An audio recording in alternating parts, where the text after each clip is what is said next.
ଗ୍ରାମୀଣ ବାସଗୃହ ଯୋଜନା ଗତ 4 ବର୍ଷ ମଧ୍ୟରେ ଗ୍ରାମାଞ୍ଚଳରେ କଚ୍ଚା ଘରେ ବାସ କରୁଥିବା 11 ଲକ୍ଷରୁ ଉର୍ଦ୍ଧ୍ୱ ପରିବାରଙ୍କୁ ପକ୍କା ଘର ଯୋଗାଇ ଦିଆଯାଇଅଛି।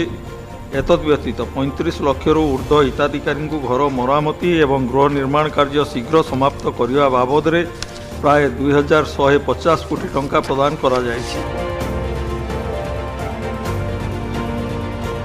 ପଞ୍ଚାୟତିରାଜ ଓ ପାନୀୟ ଜଳ ବିଭାଗ ପକ୍ଷରୁ ଗ୍ରାମାଞ୍ଚଳର ପ୍ରତ୍ୟେକ ଘରକୁ ଟ୍ୟାପ୍ ଦ୍ୱାରା ଦୈନିକ ମୁଣ୍ଡ ପିଛା 70 ଲିଟର ବିଶୁଦ୍ଧ ପାନୀୟ ଜଳ ଯୋଗାଇବାର ବ୍ୟବସ୍ଥା କରାଯାଉଅଛି। 57,000 କୋଟି ଟଙ୍କା ବ୍ୟୟ ଅଟକଳରେ 206ଟି ମେଗା ପାନୀୟ ଜଳ ପ୍ରକଳ୍ପ ସହିତ 13,000 ସିଙ୍ଗଲ ଭିଲେଜ ପାଇପ୍ ଜଳ ଯୋଗାଣ ପ୍ରକଳ୍ପ ଅନୁମୋଦନ କରାଯାଇଛି। ଅଦ୍ୟାବଧି ଗ୍ରାମାଞ୍ଚଳର ପ୍ରାୟ 61% ପରିବାର ଏହି ଯୋଜନାରେ ଉପକୃତ ହୋଇପାରିଛନ୍ତି।